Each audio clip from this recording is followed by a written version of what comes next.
ओम नमः शिवाय। राधे कृष्णा।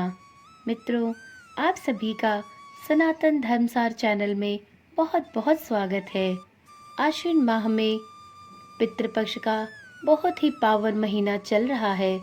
इस समय हम सभी के पितर धरती लोक पर आते हैं और अपने स्वजनों से मिलकर उन्हें आशीर्वाद देकर अपने लोक को लौट जाते हैं।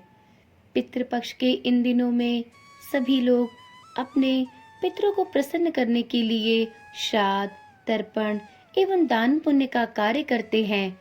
ऐसा माना जाता है कि श्राद्ध के इन दिनों में श्राद्ध से संबंधित पौराणिक कथाओं का श्रवण करना अत्यंत ही पुण्यकारी होता है। पितृपक्ष में कोई भी अपने पितरों के श्राद्ध के अतिरिक्त यदि इन पौराणिक कथाओं का श्रवण सच्चे मन से करता है तो उसके पितरों द्वारा उसे आशीर्वाद दिया जाता है और उसे विशेष फल की प्राप्ति होती है।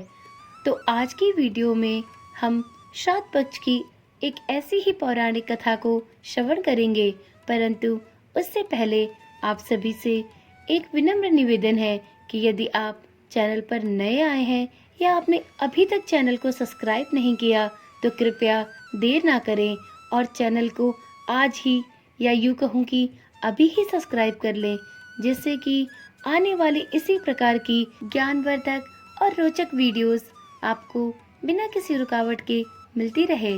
तो चलिए कथा का प्रारंभ करते हैं। पितृपक्ष की पौराणिक कथा के अनुसार जोगे तथा भोगे दो भाई थे। दोनों अलग अलग रहते थे। जोगे बहुत धनी था और भोगे बेचारा निर्धन। दोनों में परस्पर बड़ा प्रेम था। जोगे की पत्नी को धन का बहुत अभिमान था, किंतु भोगे की पत्नी बहुत ही सरल हृदय की थी।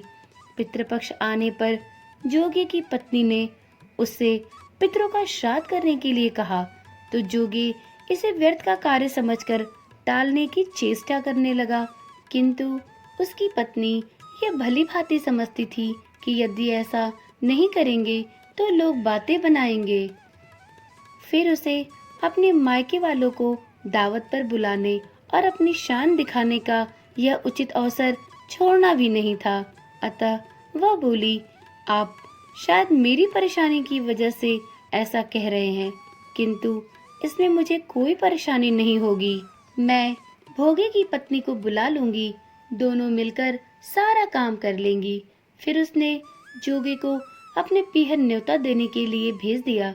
दूसरे दिन उसके बुलाने पर भोगे की पत्नी सुबह सवेरे आकर काम में जुट गई। उसने पूरी रसोई तैयार कर दी, अनेक पकवान बनाए, फिर सभी काम निपटाकर अपने घर आ गई। आखिर उसे भी तो पितरों को श्राद्ध तर्पण करना था। इस अवसर पर न तो जोगे की पत्नी ने उसे रोका और न वह खुद रुकी। शीघ्र ही दोपहर हो गई। पितर भूमि पर उतरे। जोगे भोगे के पितर पहले जोगे के घर गए, क्योंकि जोगे भाइयों में बड़ा था। तो क्या देखते हैं कि उसके ससुराल वाले वहां भोजन पर जुटे हुए हैं। निराश होकर वे भोगे के यहाँ गए। वहां क्या था, भोगे बेचारा बहुत ही गरीब था। मात्र पितरों के नाम पर अगियारी दे दी गई थी।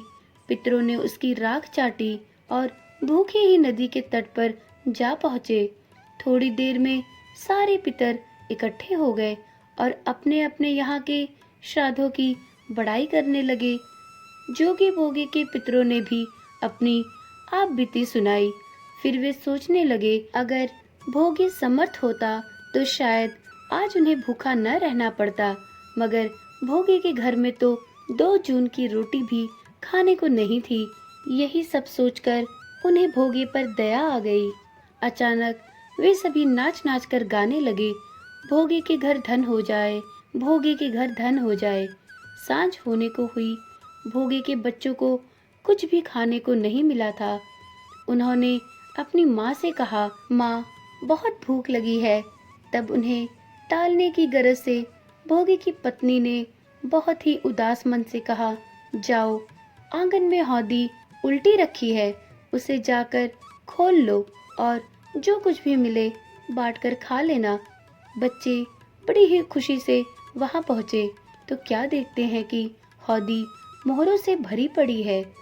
वे दौड़े दौड़े अपनी माँ के पास पहुंचे और उसे सारी बातें कह सुनाई। आंगन में आकर भोगी की पत्नी ने यह सब कुछ देखा तो वह भी हैरान रह गई। इस प्रकार भोगे भी धनी हो गया, मगर धन पाकर वह घमंडी नहीं हुआ। दूसरे साल का जब पितृपक्ष आया, श्राद्ध के दिन भोगे की स्त्री ने 56 प्रकार के व्यंजन बनाए, ब्राह्मणों को बुलाकर श्राद्ध किया, भोजन कराया, दक्षिणा दी। जेठ जेठानी को भी सोने चांदी के बर्तनों में भोजन कराया। इससे भोगे के पितर बड़े प्रसन्न और तृप्त हुए। हे पितृदेव, जैसे भोगे के पितर तृप्त और प्रसन्न हुए, वैसे सबके पितरों को तृप्त एवं प्रसन्न करना, सबकी मनोकामनाएं पूरी करना। इस श्राद्ध पक्ष में किसी के भी पितर किसी से नाराज न हो और सभी प्रसन्न एवं तृप्त होकर अपने लोक को वापस जाएं। इसी आशा और विश्वास के साथ मैं इस वीडियो को यहीं पे समाप्त करती हूँ। फिर मिलेंगे एक नई कथा के साथ। तब तक के लिए राधे राधे।